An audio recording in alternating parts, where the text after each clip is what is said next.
feel like you're being pulled in 1,000 directions? Let's fix that. Download your free rebalancing toolkit and learn how to design an optimized week that lets you feel like you have it all.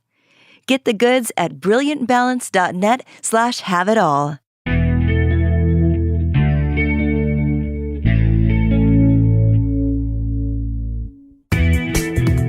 I'm Cherylanne Skolnicki, and this is Brilliant Balance, the show for working women who are ready to shine.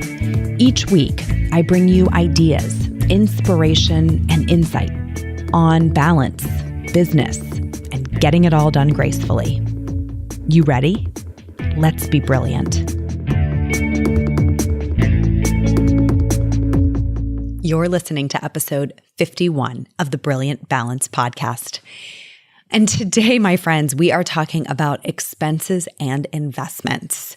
So before you roll your eyes or yawn, this topic is our fourth and final topic in our finance series. Next week, we're going to sort of get back to other things. But this one was born out of a discussion that I had recently with my 13-year-old. It's just the perfect conclusion to this finance series, I think, because it really is the next frontier for most women.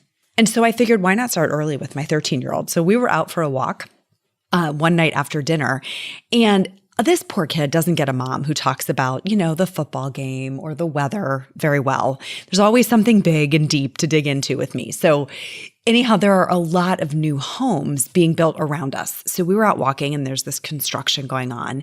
And she was curious about the whole process of buying a home. What's the difference between that lot that's for sale and this half-built home with a for sale sign on it, which was a market home from the builder, and one where there's an existing house that might be for sale that you could buy. So we were in this whole kind of real estate education discussion. And she was curious about, what a house would cost and how that cost of paying for the house might compare to rent, sort of on and on. So I was helping her think through, in the context of this discussion, the difference between an expense like rent and an investment like a mortgage, like buying a home. She caught on fairly quickly to the basic concept that an investment is something that has residual worth after it's used. Maybe it even has increased worth after it's used. So, for her, it was this realization that, well, if you bought the house and you paid for the house over 15 or 30 years, at the end of that 15 or 30 years, you had a house to sell, and that got you a bunch of money back.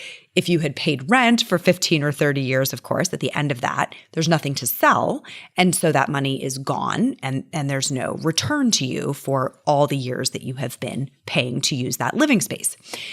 It's a pretty basic concept, right? I'm sure most of you are like, okay, whatever, I get the difference between renting and buying a home. But it was a really simple way for us to sort of anchor into this concept of the difference between an investment and an expense. And then it gave us a framework. We sort of parlayed that into a discussion about other things that you might rent or buy, like a car, if you leased a car versus buying a car and the pros and cons of that. And then we started going through other typical expenses or expenditures and classifying them as, would that be an expense or would that be an investment? And as we went, I had this aha moment that I think our definition of investment may be a little bit narrow. Even as adults, we may fairly narrowly define the term investment and, really think about it as financial instruments. So again, remember, my poor 13-year-old is out for this walk with me, and we're in this rather advanced discussion at this point about economics. And I think she was probably very happy when we finally got home that evening. But now we're going to have part 2 of that discussion with you. So today, what I want to know is, how do you classify expenses and investments? If you looked at all the money that passes through your hands every month, which things would you classify as an expense? And which ones would you classify as an investment? Have you really thought about it lately? If you have, that's awesome. This is something I think we probably all should be doing regularly. But if you haven't thought about this or haven't thought about it lately, it's a good exercise to look at all the places that you are taking the money you earn. Where's it going? And in your mind, are you really thinking of those as expenses, Or are you connected to the idea of which ones are investments? So when I say investment, most people think about traditional financial instruments, right? Stocks, bonds, mutual funds, retirement funds, things that are financial instruments where you put money in to an investment pool, you let it sit there for a while, and then you earn a return and you get it back, right? Just the word investment is scary to some people because of their lack of knowledge about the space. And here's the thing, as a result, women are way less likely to invest in traditional financial instruments than men. We don't invest as much and we don't invest as early.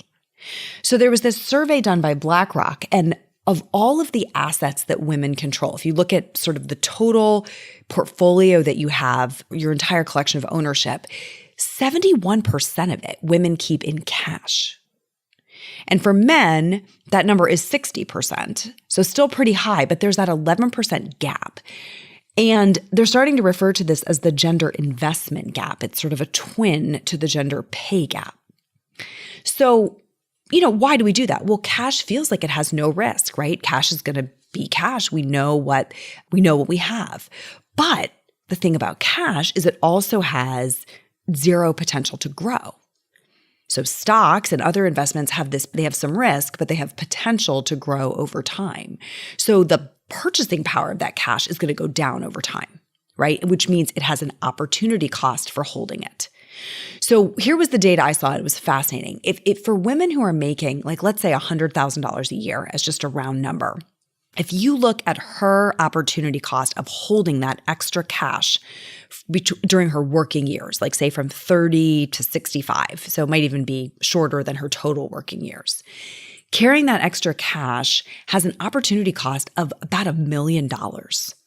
In other words, if she were investing at the same rate as her male counterpart over that entire time from 30 to 65, that investment would be worth an incremental $1 million by age 65. That's significant, at $100,000 income. So I think it is certainly important to understand and play in traditional financial instruments as a means of investment. But it's actually not where I'm going to spend most of our time today. So I want to make that point, and then I want to talk about kind of my insight from this walk, which is these 3 other places that money can go that also has a return. It may have a slightly different return financially. It may or may not be as significant as those financial instruments, but maybe it's equally important. And it was this sort of like twist in my perspective around investing that I thought might be interesting for us to get into a bit today. So beyond traditional financial investments, which again, I am absolutely underlining are critically important for women to understand and participate in. That's my point of view. If you're not playing in traditional financial investments, basically the stock market and other investment opportunities, it's really something where you want to get educated and you want to begin to play, because the fact that women start there later and play with a smaller percentage of their portfolio is hurting us. And in an era in which women are living longer and often living single, right? Because we're living longer than our male counterparts and the divorce rate is super high. Those two things together, it's really important that you have a level of financial independence that's yours and yours alone. But beyond those investments, there's these 3 other kinds that I want to talk about. The first one that really came to light during the walk was the idea of business endeavors.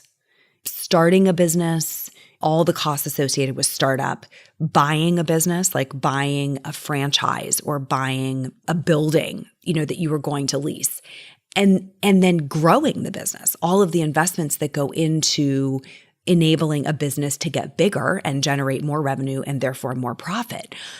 All of those things are investments. And, perhaps not surprising that it came up in this discussion because I own a business. But as she was asking questions about, well, how do you think about, the money that you might spend to hire a new employee or the money that you might spend on marketing in the business? What is that? Is that an expense or an investment? And it was an interesting discussion, right? Because those 2 things really should only ever be done if we think they're going to help the business to grow, which means there's a return, which means they're investments. So I think that whole notion of, investing in a business is often when I'm talking to women who are thinking about starting businesses, they are thinking about, and I quote, throwing money away. I just don't know if I can throw that kind of money away. Or they'll say, I just don't know if I can burn that kind of cash. Think about the metaphors we're using there. That is not someone who is classifying this as an investment, right? They are looking at it as, I'm going to burn this money. I'm going to waste it, essentially. There is a implied expectation there that it's not coming back. But what if you were very clear that, starting a business or growing a business is really probably the best investment you could make? Would that change the way you think about that as a viable path? So I think it's really important here that business endeavors are classified as investments in our minds when we're thinking about where we may want to allocate some of our earnings. Feel like you're being pulled in 1,000 directions? Let's fix that. Download your free rebalancing toolkit and learn how to design an optimized week that lets you feel like you have it all. Get the goods at brilliantbalance.net/have-it-all. Second one that we talked about was education. And we sort of expanded this to talk about education as well as things like training and, certifications that you could get.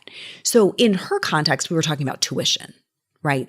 When I was with my daughter. So the tuition for, a private school or the tuition for a college is an investment. And I think a lot of us would be pretty clear that when we're spending money on our children's education, it's an investment we're making in their future.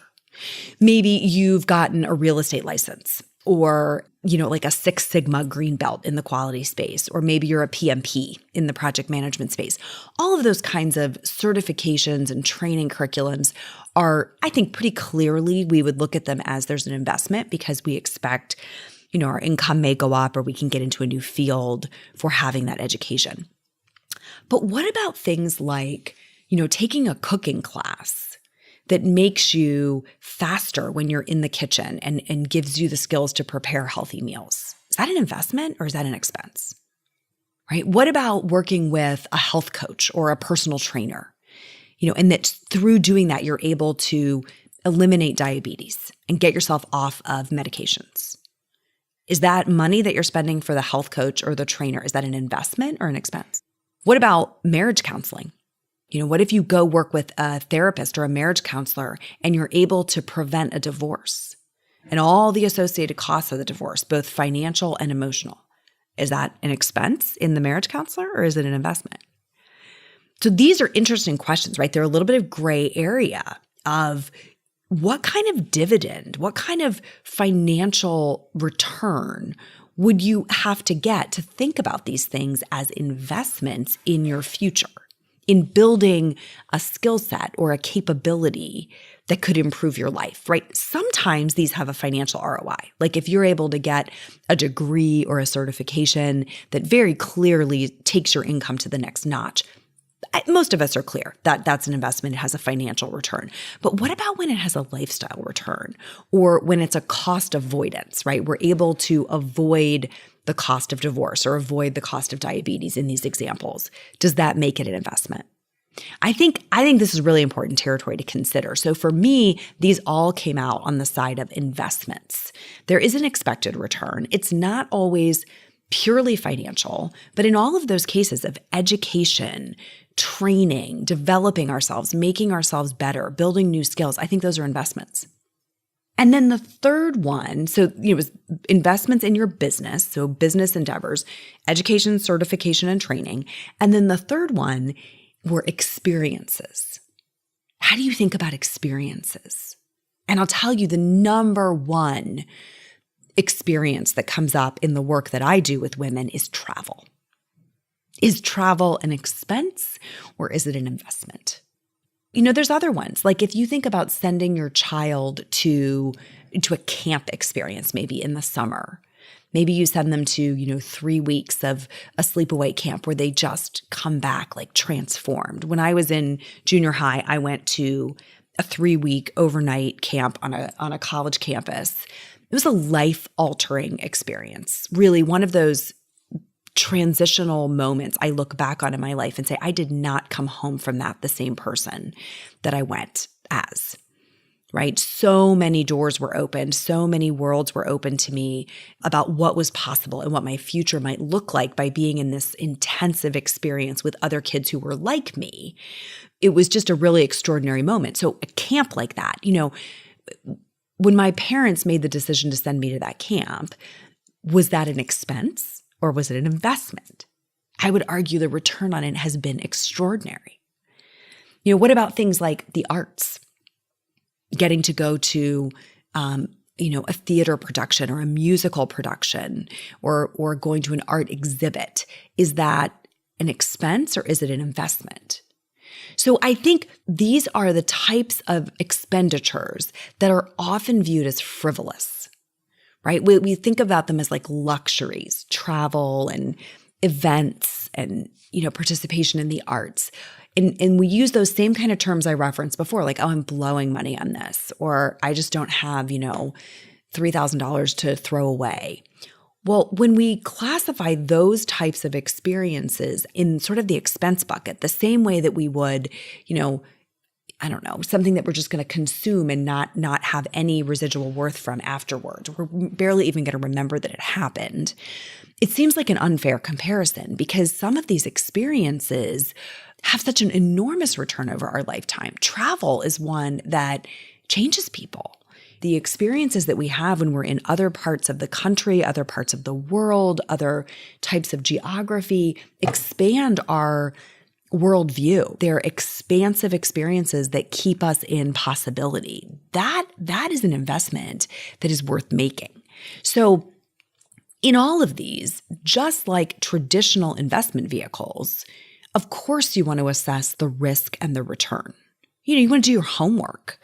But when the risk is low, or when it can be offset, and when the value to you is high, when you can see what's possible on the other side of that business investment, of that experience that you might want to have, of that education or that training or that skill that you're going to build, then you want to lean into those expenditures because they have worth. They have worth that goes beyond the period that you're on the trip. My husband and I went to Italy before our oldest daughter was born. When I can't tell you how many times I think back on that trip and how many little pieces and elements of it kind of had this fractal experience that has shown up over and over again in the years since. And that was 14 years ago. So that is an experience that is still having a return, right? There are still elements of my life that are richer today for having been there. I think that's worth thinking about, worth talking about. It's a little bit non-traditional. So I'm certainly not saying that all of these things have a financial return. They don't. But they have a return to your life. And some of them will indeed have a financial return. The business in particular, some of those education and certifications and trainings and skill buildings, many of those can in fact have a financial return as well. So I think the conversation I want you to be having with yourself this week is really, what is your confidence level like when it comes to allocating money to investments overall? How do you feel when you start to think about those decisions? Both the traditional financial instruments, stocks, bonds, mutual funds, et cetera, and then some of these other three that we talked about today, businesses, education, training, experiences. Do those kinds of expenditures scare you? Do you feel a sense of resistance to making them, or do you get excited when you think about them? And I'll tell you, sometimes those two emotions are more closely related than you think. Fear and excitement, right? So next week, what we're going to do is talk about a technique to transform one into the other. And I can't wait to share it with you. It's been really fascinating to me how this works. So that's all we're going to cover for today. And this is the wrap up of our financial series. So if you got something out of this or any of the other episodes we've done in the last 4 on finances, I would love it if you would take a moment to review the show on iTunes. I'm loving getting these. Like, here's one from Megan that I'll read to you that came in. I am loving these podcasts. I can get a bit of refreshment and refocus by popping this on while I'm doing dishes or laundry, and I feel like I've had a pep session with Cherylanne. These podcasts help me keep these principles top of mind and keep me on task with my goals. I love doing laundry or dishes with y'all. Thank you for that, Megan. And how great is that? I think the fact that this medium is letting us just sort of put these little bits of inspiration into our day wherever they fit. I know that's exactly how I listen to the podcasts that I listen to. They fit into my day like little friends who go around with me in the car or on a walk, and even maybe when I'm unloading groceries in the kitchen. It's a great companion and a great way to keep my mind focused on something worthwhile. So if you'll take a moment to review the show on iTunes, I would so appreciate it. That is all for today, my friends. Until next week, let's be brilliant.